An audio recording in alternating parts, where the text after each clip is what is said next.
Hello, my name is William Passidomo, and this is my CS51 final project. For this video, I'll be discussing merge sort and how it is implemented in an imperative language using pointers versus a functional language not using pointers. I'll be covering the imperative implementation and the functional implementation in a top-down, bottom-up, and a modified style. This is merge sort in an imperative language using pointers. Each time the recursive function fires, the list is split in half until there are n lists equal to the number of elements in the original array. For this example, using a list of 12 elements, there were 11 total moves. This is merge sort in a top-down implementation not using pointers. Each time through the list, it iterates through the list and places each element alternately in two lists and continues doing this until there are n lists of one element each. For a 12-element list, this takes 48 moves. This is the merge sort bottom-up implementation, not using pointers. The first time iterating through this list, it simply makes a list of lists equal to the original number of elements in the list. This takes 12 moves for a list of 12 elements. This is the modified merge sort I designed based off the bottom-up design. It iterates through the list for the first time, comparing elements and placing them in lists to capture their natural order. If they are in order, they go into a forward box, which turns into reverse order due to the way lists are built, particularly in OCaml. This takes a total of 12 moves, equal to the number of elements in the original list. So far, this speed is equal to the standard bottom-up implementation, but during the merge step, you will see why it is important that the lists maintain their order. Now, this is the merge step of merge sort, going back to the imperative implementation using pointers. As you can see, they are recursively merged, forming lists that are the size of the two child lists until you get back to the original sized list. For this example, and for any example for merge sort, this will take n times log n moves. This is 48 moves, and the n times log n comes out to a little less than 48. So for this example, the total merge sort is the 11 moves to split plus the 48 moves to merge, which is 61. Yeah, it's 59 moves. This is the merge step for merge sort in the top-down implementation. As you can see, this is very similar to the imperative implementation using pointers, except that every step the list needs to reverse, since the way in a functional language they build lists, transferring elements from one list to the other inherently reverses the order of the list.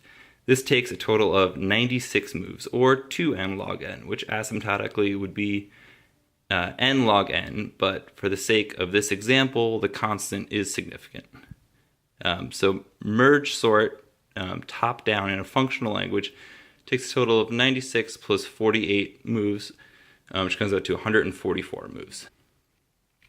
This merge step is also the same for the bottom-up implementation, which makes it a total of 108 moves for the functional bottom-up implementation.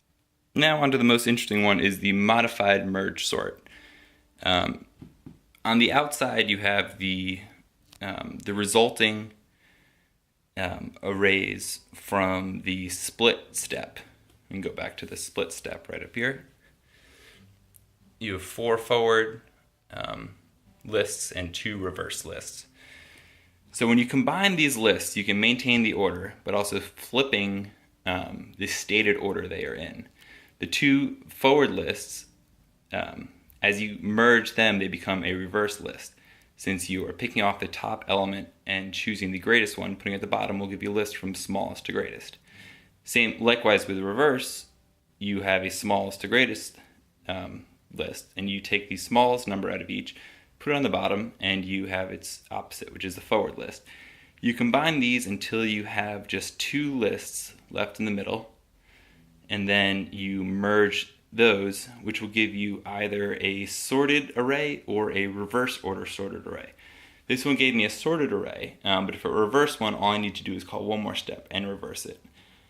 For this equation, or for this example, there were a total of 32 moves in the merge step. What I left out were the 6 moves which iterated through the list of lists, the 4 forward lists and the 2 reverse lists, and placed them in 2 lists of lists containing the forward list and the reverse list. This is used to recursively combine them. This approach has advantages over the merge sort in the imperative implementation, since the merge sort in an imperative implementation has both a best case and a worst case asymptotic running time of n times log n, where n is the number of elements in the list. This merge sort implementation for a functional language has far fewer moves than the either top-down or standard bottom-up implementations, surpassing them by a constant.